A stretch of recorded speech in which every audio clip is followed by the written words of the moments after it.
ఈరోజు ఒక చిన్న హార్వెస్ట్.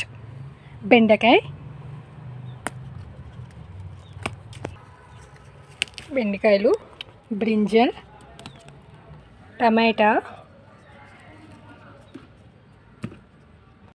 ఇవన్నీ లైట్ గ్రౌన్ కలర్లో వచ్చేసాయి. ఇవి లాస్ట్ స్టేజ్కి వచ్చాక చిన్న కాయలే గోల్డ్ కలర్లో వచ్చేసాయి. ఈ మొక్క అయిపోయింది. ఇంకా నాకు దీనికి తెలిసి దీనికేం పెద్ద ఈల్డింగ్ ఏం రాదు. తీసేస్తున్నాను ఈ ప్లాంట్. ఇవి కూడా గోల్డ్ కలర్లో వచ్చాయి టమాటా. ఇక్కడ కూడా టమోటాలు ఉన్నాయి. గోల్డ్ కలర్ వస్తే సరిపోతుంది. చిక్కుడుకాయలు,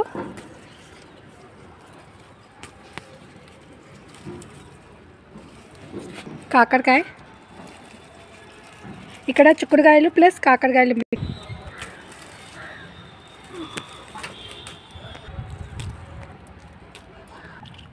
చెట్టు చిక్కుడు,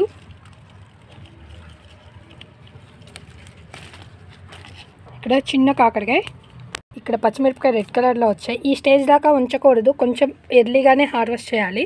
ఇలా ఉంచితే మనకి మిగతా అవి కూడా విత్తనాల స్టేజ్కి వెళ్ళిపోతాయి.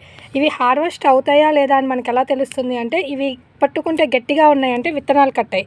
విత్తనాలు కడితేనే అవి కారం ఉంటాయి, విత్తనాలు కట్టకపోతే కారం ఉండవు. పుదీనా హార్వెస్ట్. పుదీనాకి మనకి సపరేట్ కంటైనర్ ఏం పనిలేదండి. ఏదైనా కంటైనర్లో ఒక మొక్కలా పెట్టేసుకుంటే చాలు. దాని రూట్స్ పైనే ఉంటాయి, బాగా డెప్త్కి అయితే ఏమీ వెళ్ళవు, పైనే గ్రో అవుతుంది. ఇక్కడ చిక్కుడు మొక్క ఉంది, దాంట్లోనే ఈ పుదీనా మొక్క కూడా ఉంది. లేదా మీరు సపరేట్ కంటైనర్ కానీ మీరు పెట్టుకునే పని అయితే మీరు ఒక 1 లీటర్ ఉండే డబ్బా ఏదైనా సరిపోతుంది, అంతకుమించి అయితే ఏం పనిలేదు. ఇవి కానీ మనము హార్వెస్ట్ చేసుకోకపోతే ఈ స్టెమ్స్ ఆకులన్నీ పండిపోయి కింద పడిపోయి స్టెమ్స్ కూడా పాడైపోయి మొక్క అన్హెల్దీగా అయిపోతుంది.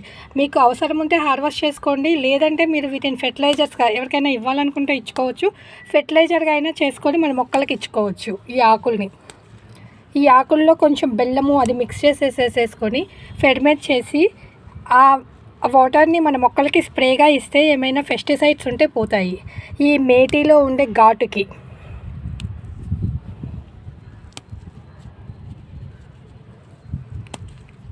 ఇక్కడ మీరు చూసినట్లయితే ఈ రూట్స్ పైనే ఉన్నాయి, జస్ట్ స్ప్రెడ్ అవుతుంది అంటే, రూట్స్ కూడా డెప్త్కి ఏమి వెళ్ళవండి.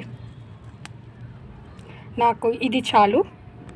హార్వెస్ట్లో వచ్చేసి పుదీనా, వంకాయలు, చిక్కుడుకాయలు, పచ్చిమిరపకాయలు, బెండకాయలు, టమోటాలు, కాకరకాయలు అండ్ దొండకాయలు. ఇలా నాకు ఎవ్రీ ఆల్టర్నేటివ్ డేస్కి వస్తాయండి. మీవి ఎలా గ్రో చేసుకోవాలో తెలియాలంటే మీరు నా ఛానల్ని సబ్స్క్రైబ్ చేసుకోండి. నచ్చితే లైక్ చేయండి, షేర్ చేయండి. Thank you for watching. Wish you a happy gardening.